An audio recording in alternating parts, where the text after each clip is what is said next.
The Ministry of Health is spending $216 million on its Prevention and Care Management of Non-Communicable Diseases program in this upcoming fiscal year. One non-communicable disease being targeted is colon cancer. While the government is making an investment in your health, you have to take personal responsibility by visiting your doctor or health center to get regular checkups. It's your favorite magazine program. We continue with a word of advice, followed by the news.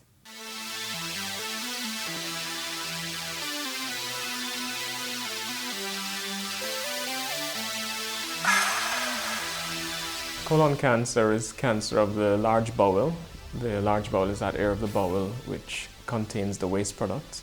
Whenever you have colon cancer, it means that those cells are growing uncontrollably, and it's something that is very serious. It is a condition which we have to diagnose early, and so we can manage it appropriately. Once we diagnose colon cancer, the next step is to stage it. We want to know if it's confined to the colon or if it's outside the colon. So you're likely to have a CAT scan of the abdomen, a special X-ray, an X-ray of the chest, and some blood tests. We can use that information to decide if it's localized or if it's very involved. And that can help us to plan what your treatment is going to be.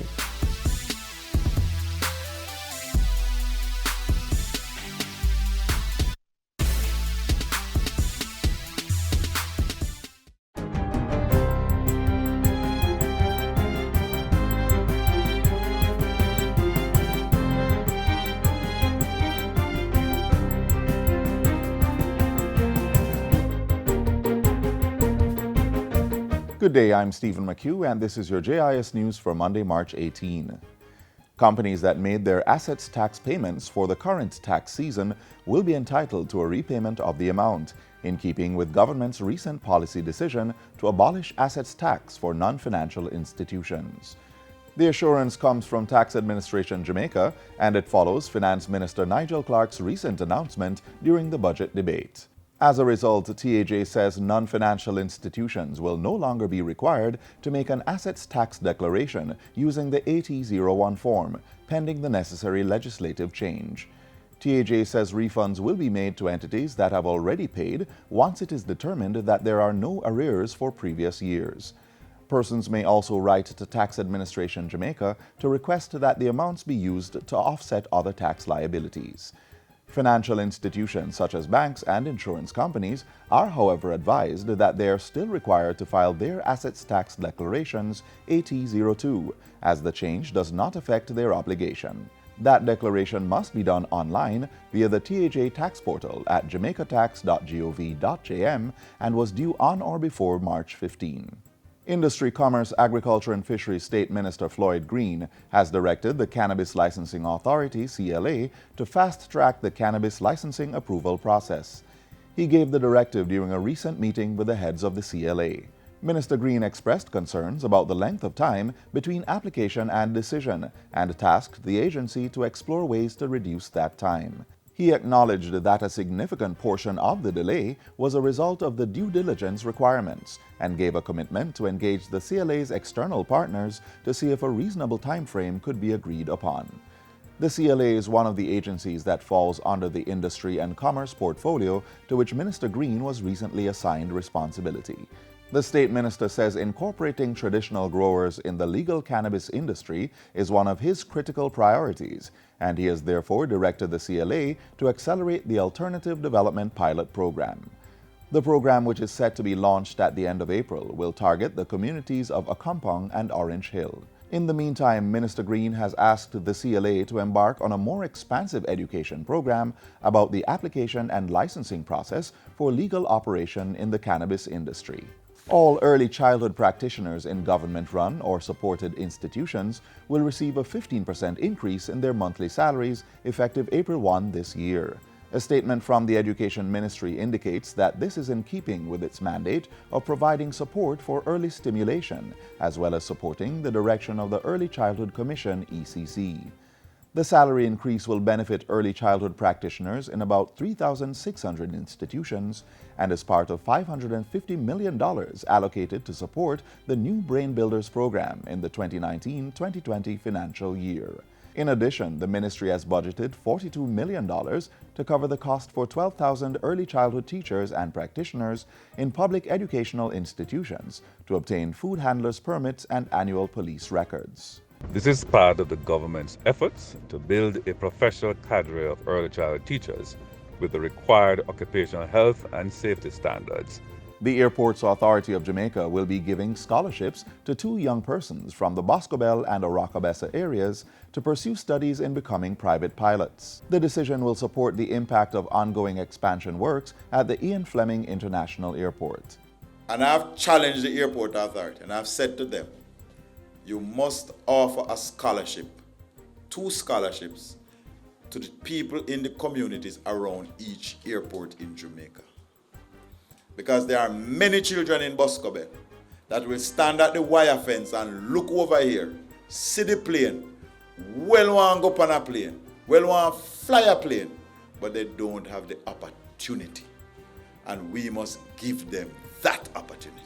The Transport Minister was speaking at the official commissioning of the Airport Rescue and Firefighting Vehicle at the Ian Fleming Airport on Wednesday. He said the private piloting training for the 2 students would allow them to get further training in commercial piloting. The National Works Agency NWA is undertaking a $38 million drainage improvement program in St. James. Community Relations Officer at the NWA's Western Region, Janelle Ricketts, says it targets several critical gullies and drains across the parish, which are heavily silted or blocked by debris and overgrown vegetation. Work will be done at the North and South Gully, the People's Arcade Drain, as well as drains along the Elegant Corridor. The program, which commenced in early March, forms part of the NWA's ongoing efforts to mitigate flooding in flood-prone areas. And finally, Sport Minister Olivia Grange says plans are underway for Jamaica to host a new international football tournament called Caribbean African Cup.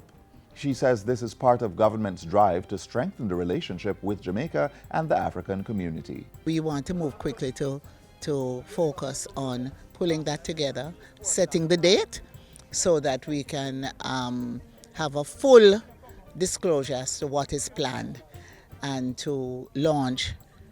This will become an annual event where we will have the Jamaica/Caribbean African Soccer Cup. The minister made the disclosure at the official opening of the new AstroTurf and dormitory at the JFF Captain Horace Burrell Center of Excellence. Minister Grange says the idea came from discussions between herself, the African Union's ambassador to the United States, and the Minister of Finance. The national teams of Namibia and Botswana are already confirmed, while Trinidad and Tobago and Haiti may also become part of the competition. And that's it for JIS News Today. I'm Stephen McHugh. Thanks for watching.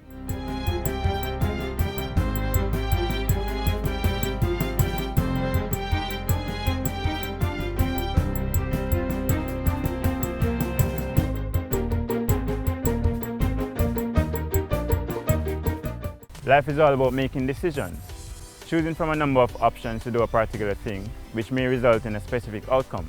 It can be difficult, but there are 4 things you can do to help make that decision. Stop. Check out what's happening and remind yourself to think before acting. Think. Make sure you're aware of the choices, all the advantages and disadvantages. Then think about the consequences. Act. Choose the best option and do something about it. Review. Finally, review what you have done and determine if it was good or bad. That way, you'll be in a better position to make the next decision, whether big or simple.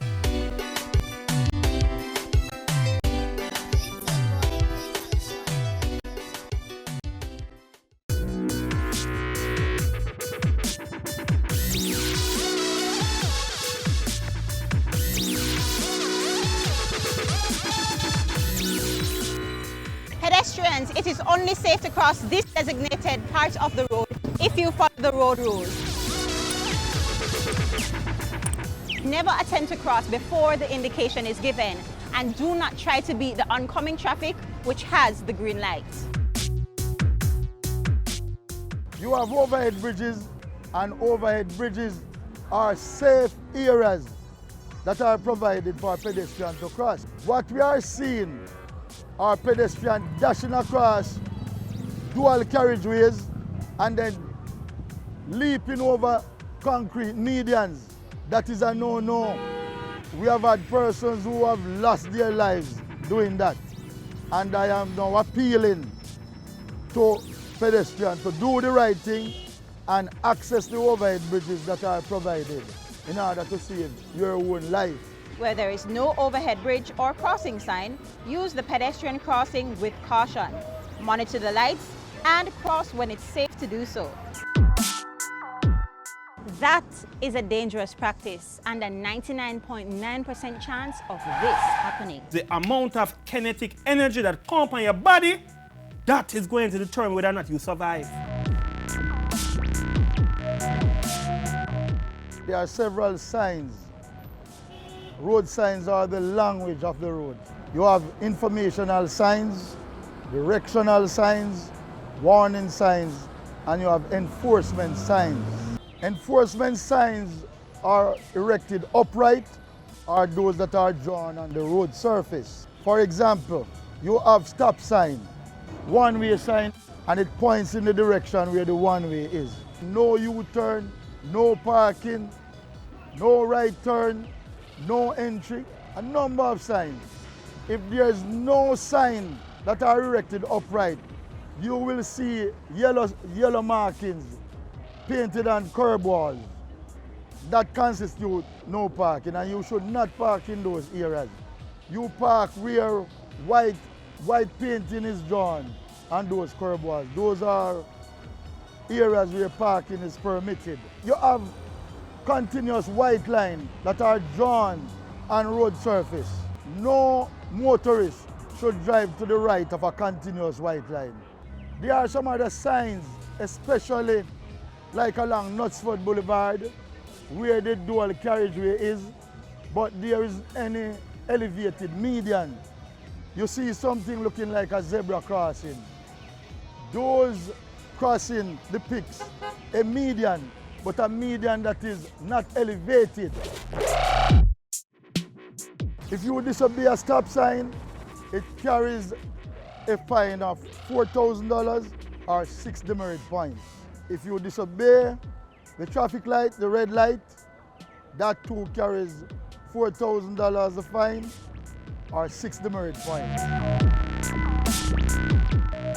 On the approach of a traffic light, for example, Halfway Tree Road, Chelsea Avenue, by JIS there is no filter light. You are to obey the light, and whenever you get green, you are to proceed. These lights are so configured that they allow for a pedestrian to cross. So when that red light is on, pedestrians are crossing. So that's why a filter light is not put in. When approaching a roundabout, you are to yield to the person to the right, right? Always allow for that person to go first. A similar thing with a yield sign, a give way sign. You are to yield to the person and allow that person to proceed. If you happen to overtake, you are to do so if the way is clear, and once you complete that maneuver, you are to get back to the left lane and remain there. We have persons anticipating the light. You have those that are anticipating the green, and even before the green comes on, they are off. And you have others who are beating the amber in order to go by as well. And I should tell you this, red means you are to stop, amber means you are to prepare to stop, and green means you are to go if the way is clear. And remember, always wear your seatbelt.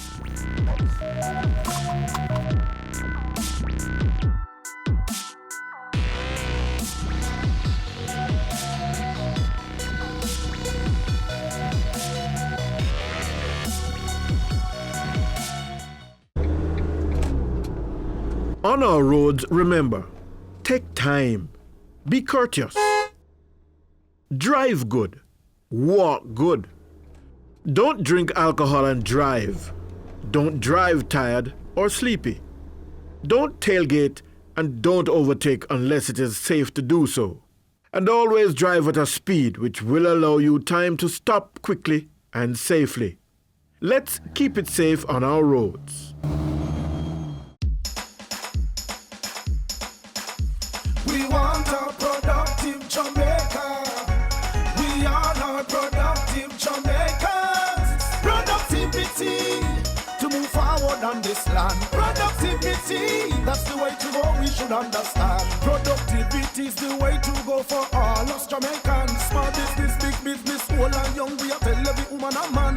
We want growth and prosperity for a better nation with a building plan. So we can build our product and sell our product and put more money in our hand.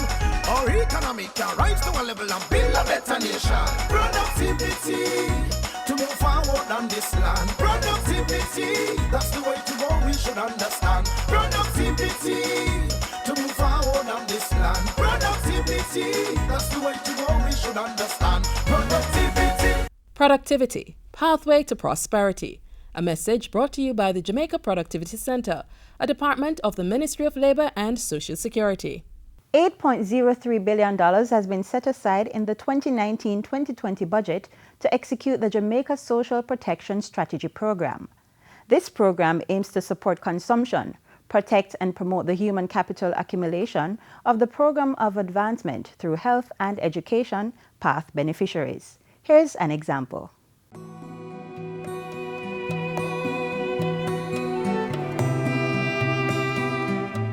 Nearly 10 years ago, Aaron Nation was in a predicament. He had 3 daughters in school for whom he had big dreams, but very little means to make them a reality. As a security guard, he was earning a minimum wage, and his wife was unable to work due to an illness. Even sending his girls to school and providing for his family's basic needs was a challenge. What was he to do? The answer came from a colleague. I was introduced by one of my co-workers one night while we was at work, and she was telling me how she benefit with her 3 children. So I found it interesting, so the very next day I went to the office and applied, and they gave me a form and complete the form and take it back to the office with information on it. And then after that, one of the social workers visited the house to confirm the information that was given on the paper. And then I was being informed that I was being enrolled on the program. What Aaron's co-worker introduced him to was the Program of Advancement through Health and Education, PATH.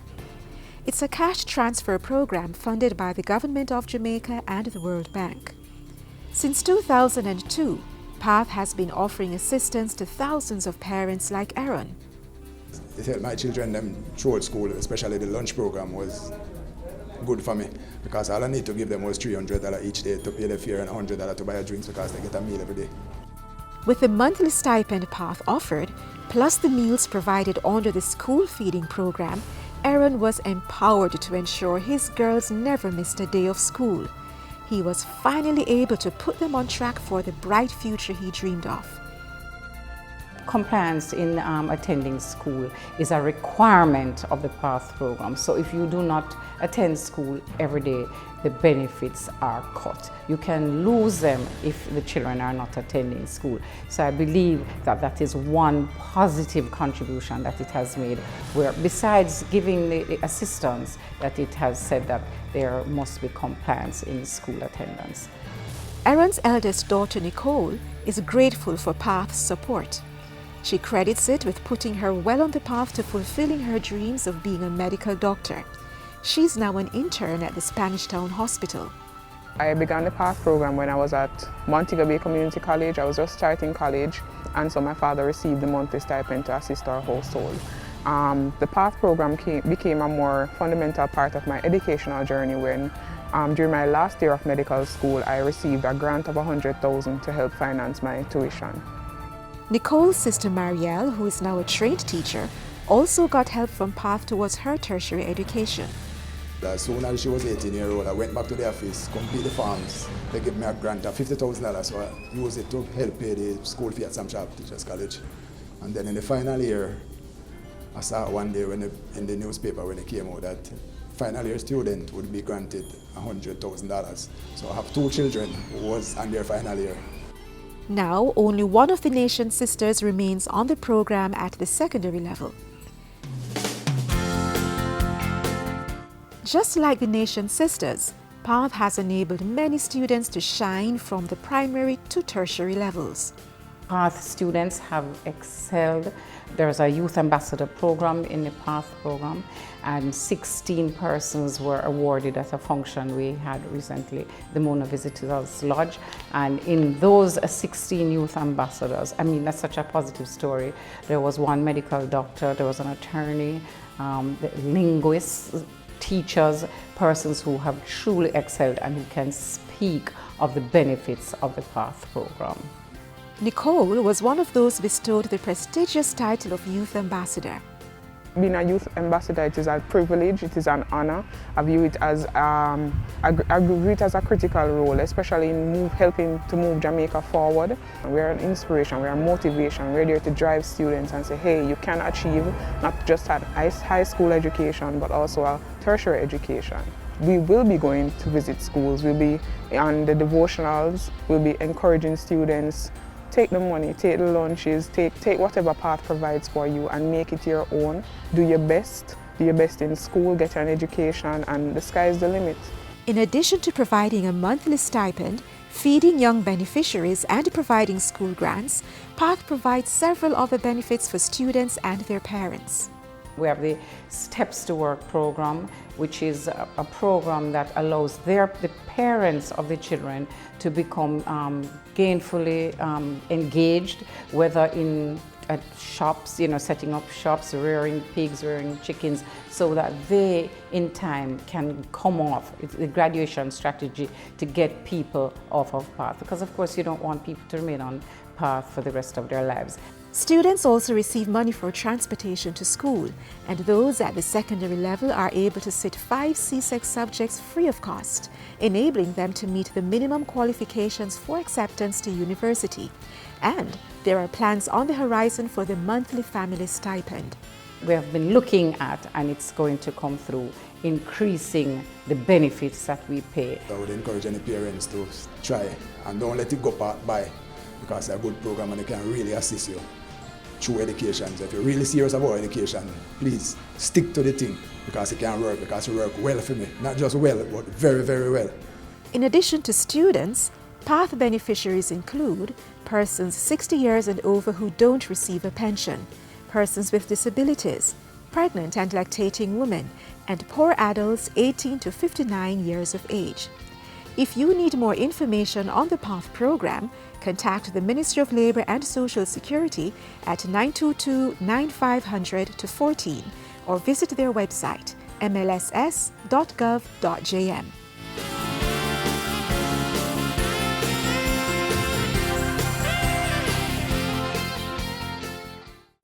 We're taking justice to the people of Jamaica.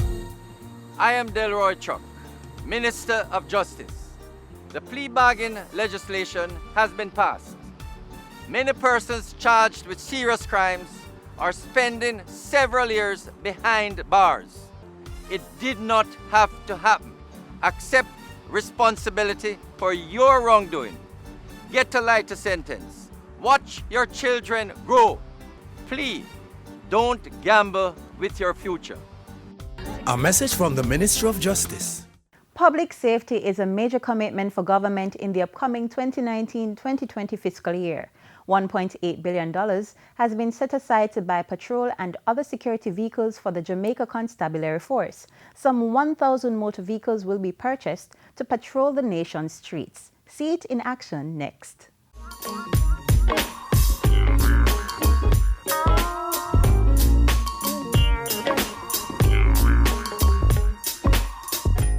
High visibility clothing, new neon bikes, and a continued commitment to serve, save, and secure. The Jamaica Constabulary Force JCF's fairly new police division is designed to maintain safety on our roadways. It's the Public Safety and Traffic Enforcement Branch, PSTEB. As of August 29, 700 members have been deployed across the corporate area and St. Catherine to allow for greater traffic management and safer public spaces. But what exactly is PSTEB? PSTEB is a merger between the Motorized Patrol Division and the Traffic Division. And what has caused that is because of the rampant disregard for the usage of the road. Apart from that, we realize that we need strength of personnel on the roadways to deter some of the things that are happening. And what of the branch's roles and responsibilities? Our mandate is really to cover as much intersections and corridors as possible to ensure that the regular offenders desist from doing the regular things that they used to do. Every corner you turn in the Half-a-Tree area, in Walton Park, down by East Avenue, where we have the one-way, we have presence there to ensure that the rules of the road is maintained. When you come out of Portmore, for example, or people coming from the country, and they come into Marcus Garvey, and they diverge in East Avenue. Once it's East Avenue, there's somebody there directing traffic, pulling traffic out, so that it doesn't back onto Marcus Garvey. And the police is always there for guidance. If you don't know where to go from there, we're there to show you. And with their bright neon yellow uniforms and similarly colored bikes, the PSTEB members are hard to miss. The division has also been attracting attention and commendations for its sustained presence on the roadways and its role in restoring public safety, reducing crime and disorder, and improving public trust in the police. But the truth is that we have been getting a lot of complaints. On a daily basis, you'll see taxi men. You will see them lined up in lines coming down. We have people honking horn to show their appreciation. People are able to tell us by Twitter or other social media how much they appreciate us. They're able to go home on time to their family, etc. And all it takes is for us to just be present. As the JCF continues its work, the public is being asked for full cooperation. I just want to say to the public that PSTEB is new, but policing is not new. And we are here to maintain the peace. Just want to work with us and to ensure that we have a free flow of traffic in the corporate area. PSTEB is just one example of the JCF working to serve, protect and reassure with courtesy, integrity and respect for the rights of all.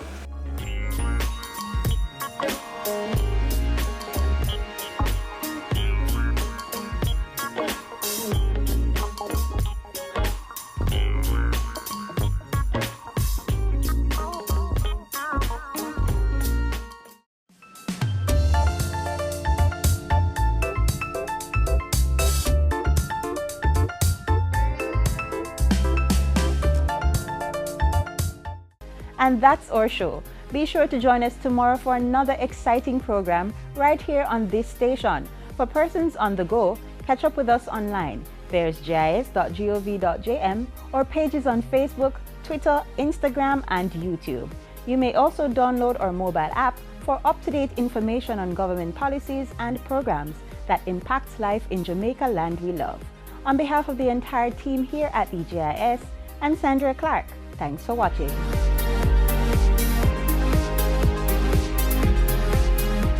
This has been a production of the Jamaica Information Service, the voice of Jamaica.